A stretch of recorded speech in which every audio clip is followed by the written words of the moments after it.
Et pour en parler avec nous, j'ai le plaisir d'accueillir l'ambassadeur ici en France pour les droits des personnes LGBT+, Jean-Marc Berton, bonjour. Bonjour. À l'occasion de cette journée mondiale contre l'homophobie, on va évoquer évidemment la situation ailleurs dans le monde, mais juste un mot tout de même sur la France. On constate effectivement une augmentation des cas d'actes d'agression envers les personnes homophobes et transphobes, en majorité des diffamations ou des injures, des cas qui, dans une majorité aujourd'hui, sont aussi, en tout cas dans la part de l'augmentation des crimes ou des délits, davantage encore que des contraventions qui augmentent. C'est donc qu'il y a aujourd'hui une gravité plus forte des actes envers les personnes homophobes et transphobes, et ce, malgré les campagnes d'information. Oui, mais ça montre qu'il faut continuer, qu'on n'en a jamais fini avec la haine, avec la violence.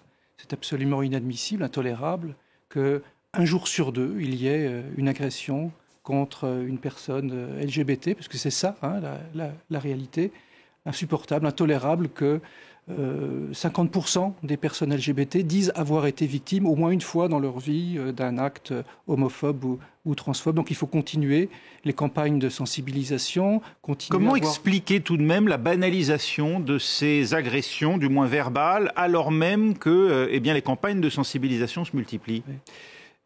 Je crois beaucoup qu'il y a un phénomène de réaction au progrès.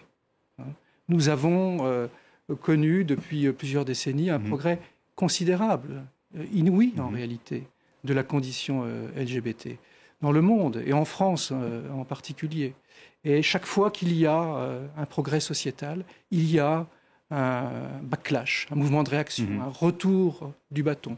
On l'a vu après le mariage pour tous en 2013, cela a réveillé une certaine hostilité vis-à-vis de la diversité sexuelle et de genre. Alors pour autant, vous le dites, dans la loi, en tout cas, la cause, en tout cas en faveur de la tolérance, elle progresse, puisqu'il y a effectivement aujourd'hui en France le mariage pour tous. D'autres pays vont totalement à rebours de ces avancées. C'est ce qu'on observe, par exemple, dans certains pays d'Afrique, comme l'Ouganda, où on voit même un projet de loi qui vise à criminaliser davantage encore l'homosexualité. C'est donc une menace grandissante aujourd'hui pour les personnes homosexuelles ailleurs dans le monde. Alors, en fait, quand on regarde la situation des droits des personnes LGBT dans le monde, il y a à la fois des motifs de satisfaction et des raisons de s'inquiéter.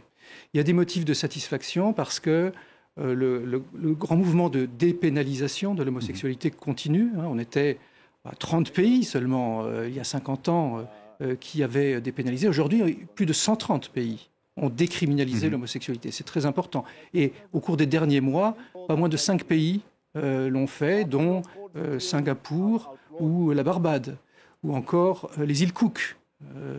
Et puis de nombreux pays se sont dotés de mesures pour protéger les personnes LGBT contre les violences, contre les discriminations. Il y a pas moins de 80 pays aujourd'hui qui ont ce type de mesures. Donc on réprime non plus l'homosexualité, mais l'homophobie, la transphobie.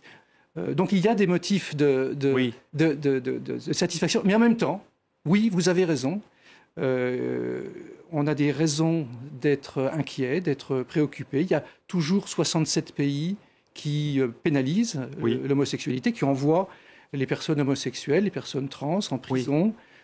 Ou la promotion, parce que ça aussi, c'est un phénomène qui progresse. J'évoquais l'Ouganda à l'instant, mais plus près de nous, en Hongrie, par exemple, le terme même d'homosexualité est presque devenu un mot banni du langage courant. On voit effectivement la Hongrie qui a adopté des lois pour punir ce qu'elle qualifie, elle, de propagande homosexuelle dans l'espace public. Oui. Vous avez raison. Il y a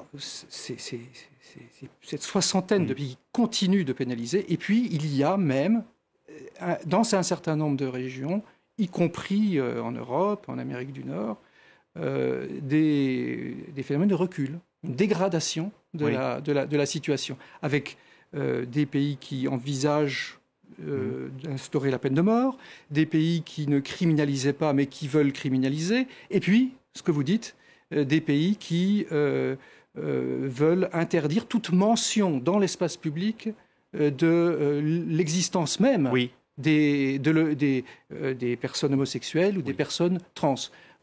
C'est le cas de la loi hongroise dont vous avez parlé, qui en réalité est une loi copier-coller d'une loi russe de de 2013. Il y a la mention dans l'espace public et puis il y a la mention dans les établissements scolaires lorsque vous voyez qu'une personnalité comme le gouverneur de Floride, Ron DeSantis, avec des chances réelles de devenir le prochain président des États-Unis, s'en prend aujourd'hui à l'apprentissage dans les écoles et notamment la possibilité pour des enfants parfois très jeunes d'être informés sur les différences de genre et les différences en matière d'orientation sexuelle. Est-ce que vous considérez qu'il y a là danger de voir des politiques vouloir prendre des positions ? C'est évidemment inquiétant. La société américaine est une société très polarisée, avec un mouvement progressiste très fort d'un côté, et puis un mouvement conservateur, réactionnaire, qui s'oppose à tous les progrès sociétaux. Au niveau fédéral, aujourd'hui, on a des leaders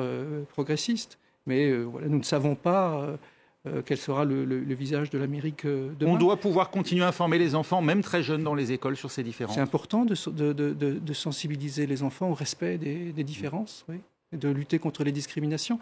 Vous parliez de la Hongrie, il faut parler de la Russie. On est très inquiet sur ce qui se passe en Russie. Alors il y a la guerre, évidemment, qui est absolument horrible.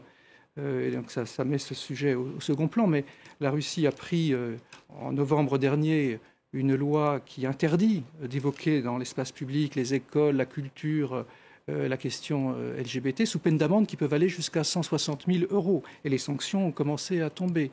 Il y a des groupes, des milices qui se sont constituées sur tout le territoire de la fédération pour surveiller les communautés LGBT et qui cherchent la confrontation.